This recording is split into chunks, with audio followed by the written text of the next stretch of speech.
It's Thursday, March 2nd, 2017. I'm your host, Sarah Mantle.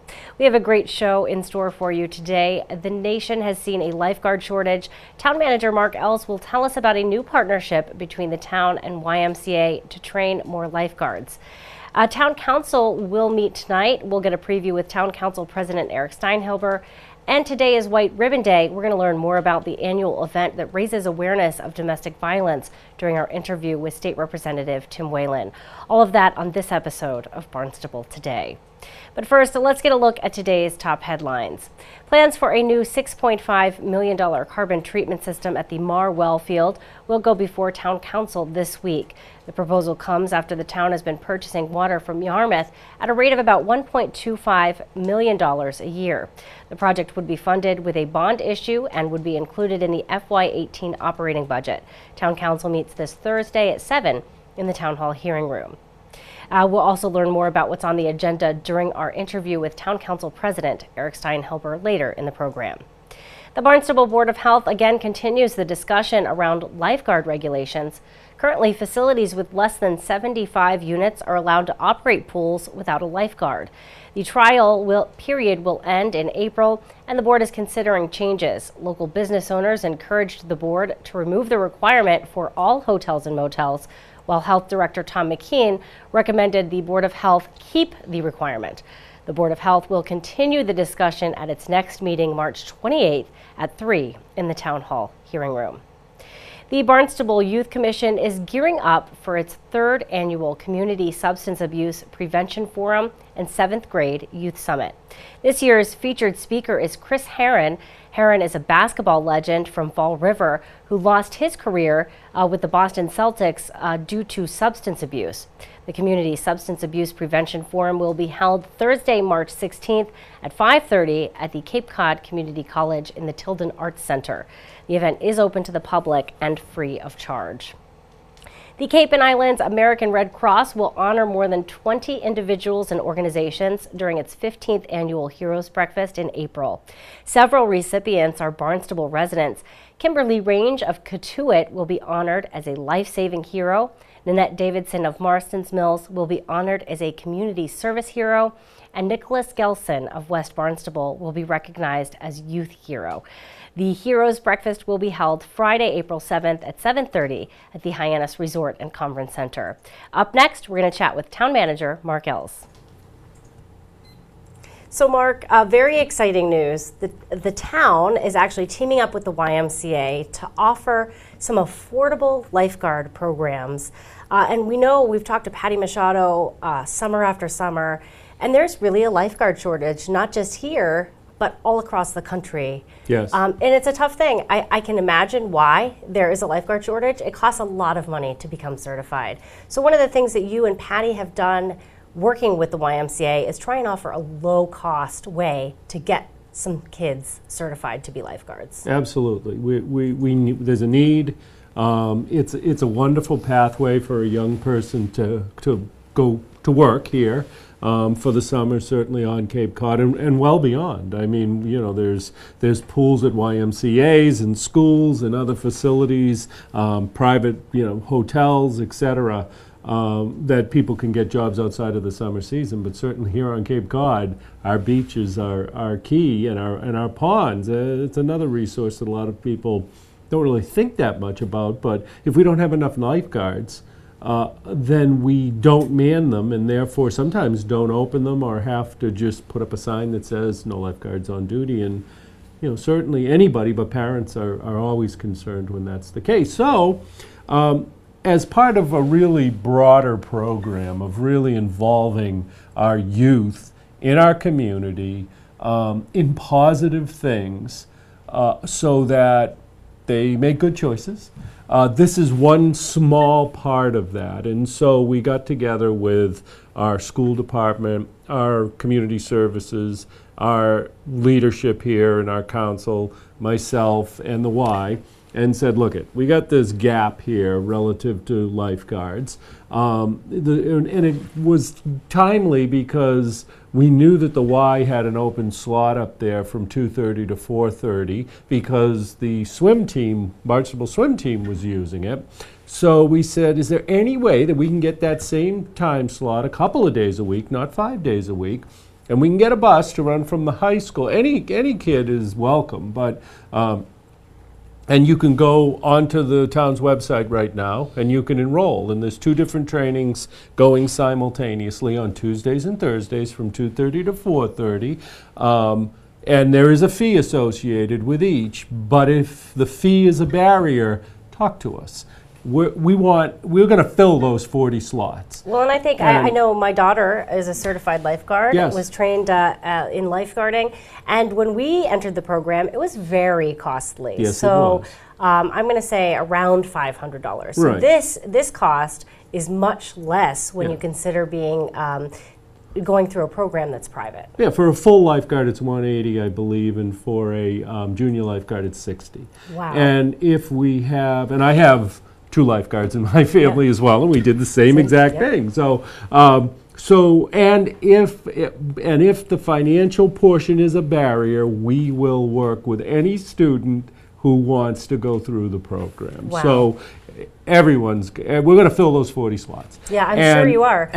Go ahead. Yeah, I was just going to say, it's such a bargain thinking about that. And I think that's maybe one of the reasons that a lot of kids didn't want to become certified in lifeguarding. There was such a huge commitment to put up $500 to get certified for something before you even start earning money. Yeah. So it's a tough scenario for many. So to have a class that's this affordable is really a great opportunity. You know, if you think about what our lifeguards do for us, though, at a very young age, it's a very serious business. And so it's a big decision in a young person's life to say, hey, I am going to potentially have to respond to a crisis situation. It's not just being at a beautiful location looking out over a beautiful pond or ocean.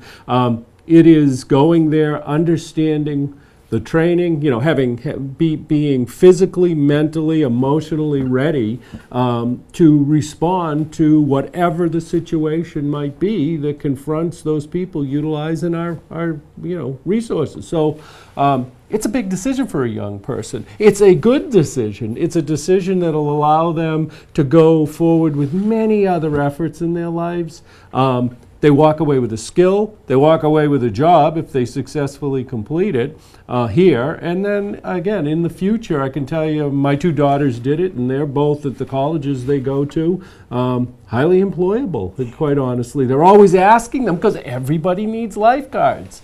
Would you do this? Would you work for us? And it's a better income. It's wonderful.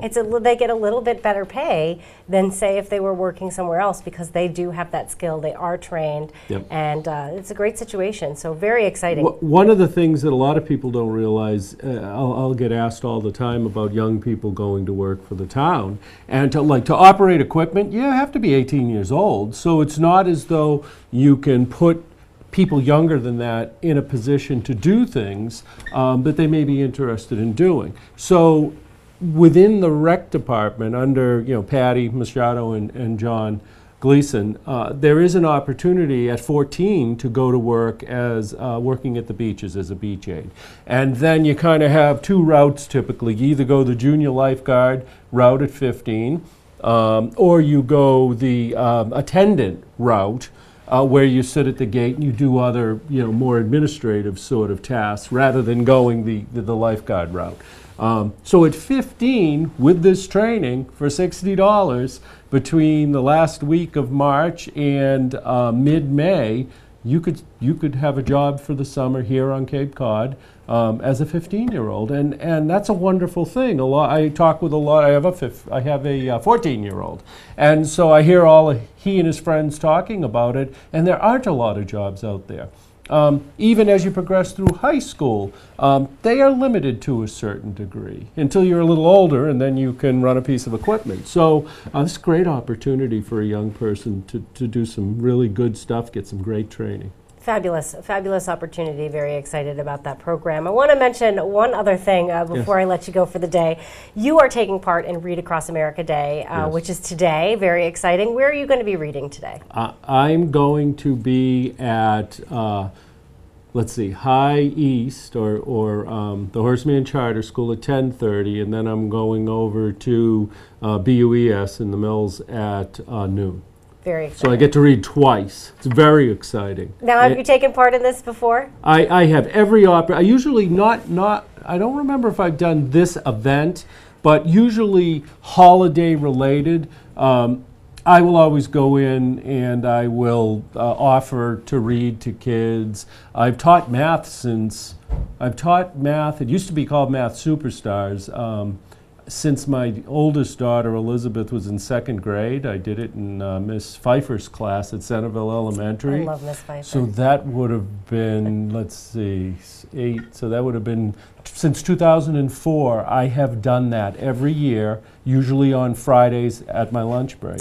And so I kind of followed where my children have been. Yep. And my youngest now, Harry, is at BUES, and he's aging out of this. So this might be the last year that I follow my kids. I'll probably still offer it. I like math, so I really, and it makes it fun. I go in, we do games, we do, just having a different person teach you stuff sometimes can be very beneficial. So I think I probably benefit more than the kids. Right? Isn't that the truth? Yeah, Well, we're going to go as well. Our producer, Sarah Beal, and I will be reading at Barnstable United Elementary School as well. So It's a wonderful. great day. Everybody should get out there if That's they can and participate in this. These are all very positive things for all of our communities. So. Wonderful. Well, thank you for joining us today, Mark. We really appreciate it. Thanks for having me. Our guest today, Town Manager Mark Ells. It's White Ribbon Day today. We're going to learn more about the annual event to raise awareness of domestic violence with State Representative Tim Whalen. Ready, here we go. Of course, State Representative Tim Whalen joining me now over the phone. Tim, very important event that is near and dear to your heart. I know you've attended White Ribbon Day ceremony for a few years at least, held in Yarmouth every year. This is a very poignant week for that event to take place. Absolutely, without question, Sarah. This is, I believe it's the 5th year that Independence House of Hyannis is going to be hosting White Ribbon Day along with the Yarmouth Police Department and District Attorney O'Keefe's office. And it's to call attention to violence against women and children. And it's a very special event. It's very near and dear to my heart. During my decades with the state police, I've investigated some awful cases, or assisted investigating some awful cases of violence against women and violence against children.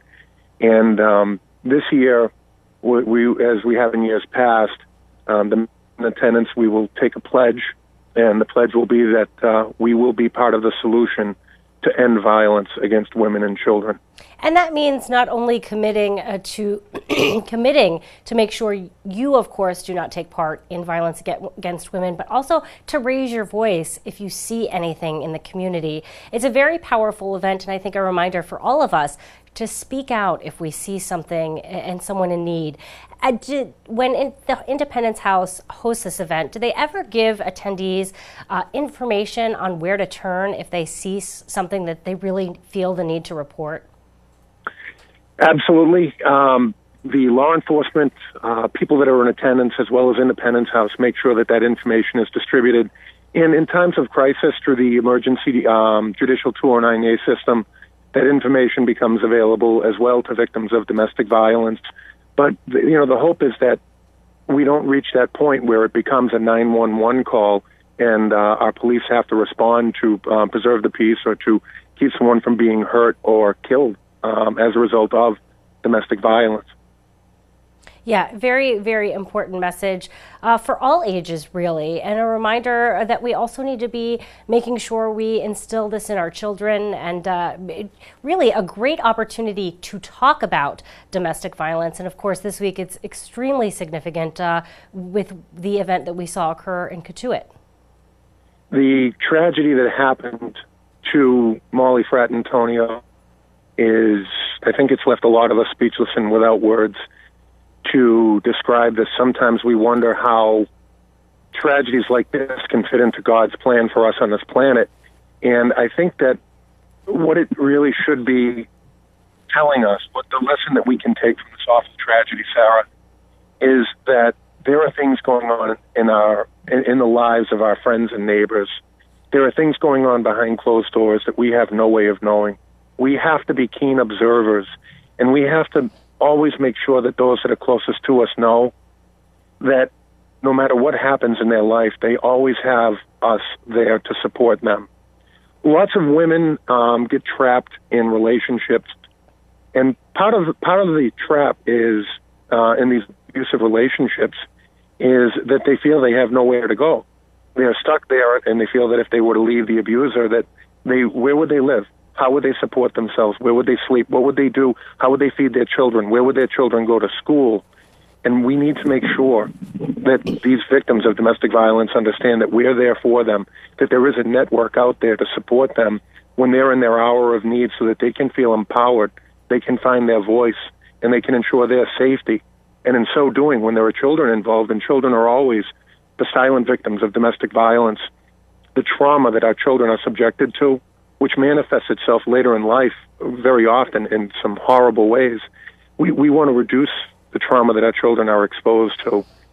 So that would be the message I would have for your listeners, is to take the pledge, become part of the solution to end violence against women. And just as you said, Sarah, it's not just saying that I won't abuse, I won't become an abuser. It's saying that I'm going to be a loud voice to say that, no, this is not okay. This is not right. This is an abomination. That violence against another is not acceptable, and it's not good, and I will oppose it in any form that I can. I think, as well as keeping our eyes open to help our neighbors in need. I think, too, it's so important when we're having this conversation, because so many times, and historically speaking, in our culture, a lot of times domestic situations have been very taboo. People feel very hesitant to get involved. They may not feel comfortable raising the issue or asking someone if they're okay.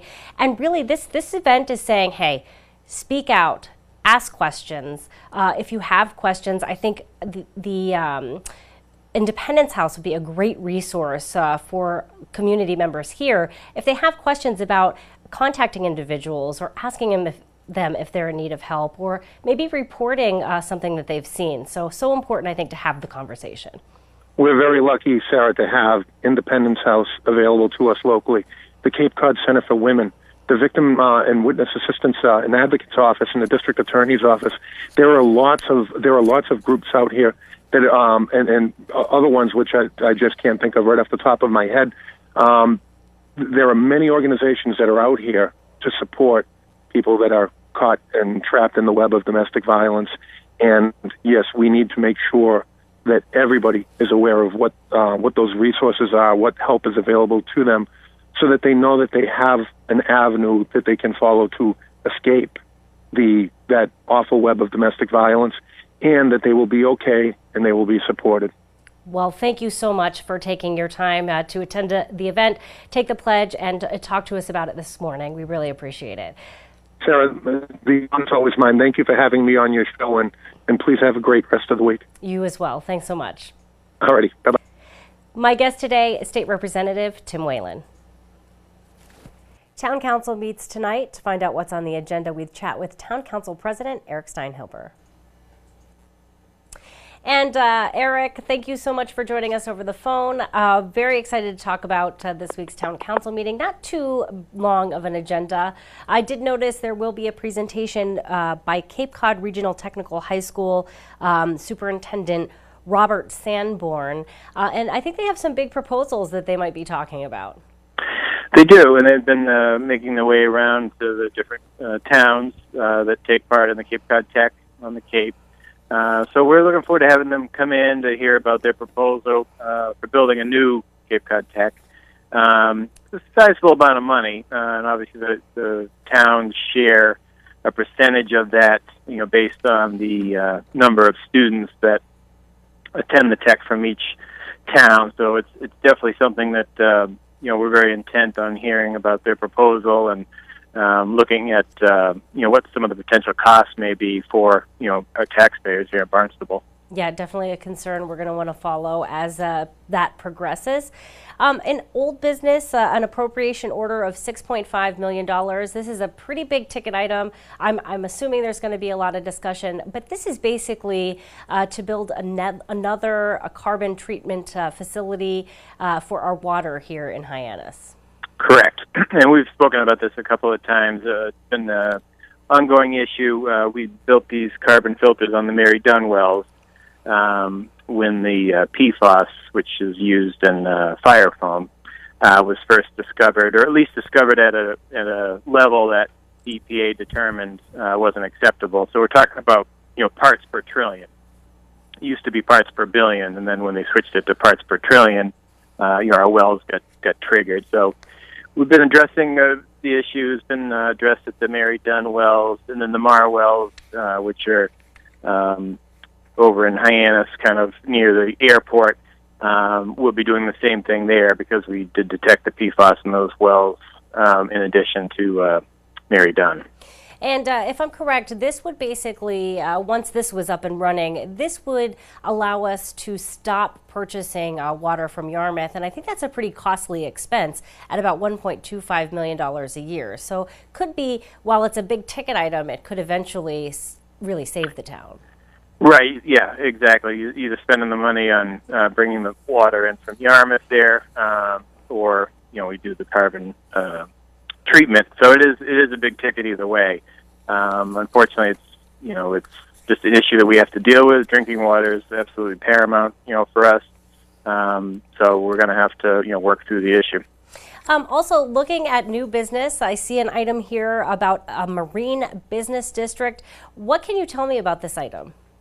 Yep, that's located over in the village of Osterville. There is an existing marine district near the harbor over there, and basically it allows some businesses to kind of flourish there, like craft boat building, that type of stuff.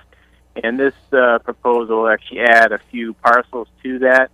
The boundary of the marine district right now is a little bit of a funny line to it, so this kind of completes a full block there along the road, and kind of finishes this up and adds those few new parcels to keep encouraging that type of activity in that area, which is a good tie-in to our blue economy and the efforts that we're making there to expand that. Yeah, wonderful. Always important to keep moving forward with economic issues.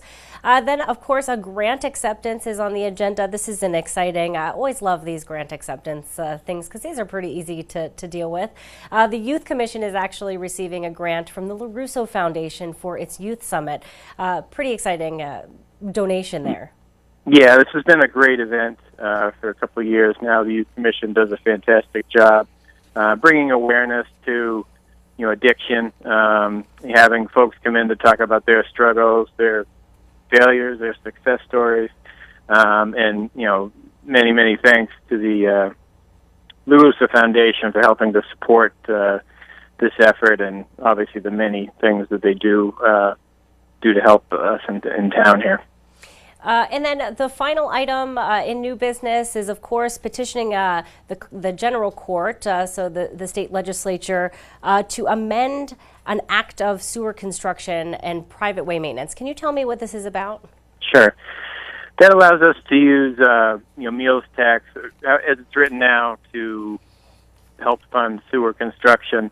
But there are some areas in town where sewers are just not on the table. It's just not economically feasible to build it out because of the separation between residences and other things along that line. But what this allows us to do is to spend money on alternatives, on comprehensive wastewater planning. So things besides just a pipe solution.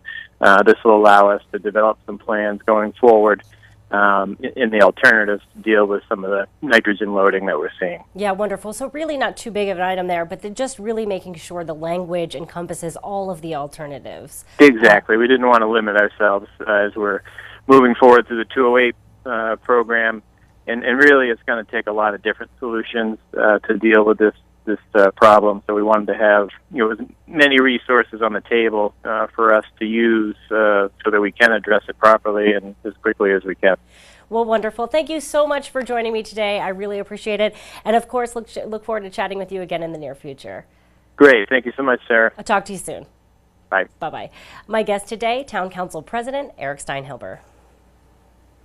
Well, the only meeting tonight, of course, is Town Council. That meeting will be held at 7 in the Town Hall hearing room. Now let's find out what's happening around town in today's community calendar. Bass River Pottery is offering a pottery class for 7th graders and up. The class is a hand building class, and students will be able to keep what they create. The class costs $25 and will be held at 50 Pearl Street in Hyannis, Saturday, March 11th at 10:30. You can email Carrie Bickford. Her email address is kbickford, BICKFORD, at barnstablecounty.org to hold your spot. The Hyannis Public Library will discuss Mayflower, a story of courage, community, and war by Nathaniel Philbrick for its next American History book group. The group will meet Tuesday, March 14th at the Hyannis Public Library at 3:30. All are welcome to attend. Thanks so much for tuning in today. We'll be back tomorrow with another great show for you. Tomorrow we're going to chat with HYCC General Manager Joe Izzo. We're going to learn about a chance for budding musicians to play out at a new open mic night. And we're also going to talk with Nina Coleman. She is the Beach Park Manager at Sandy Neck. For Barnstable Today, I'm Sarah Mantle.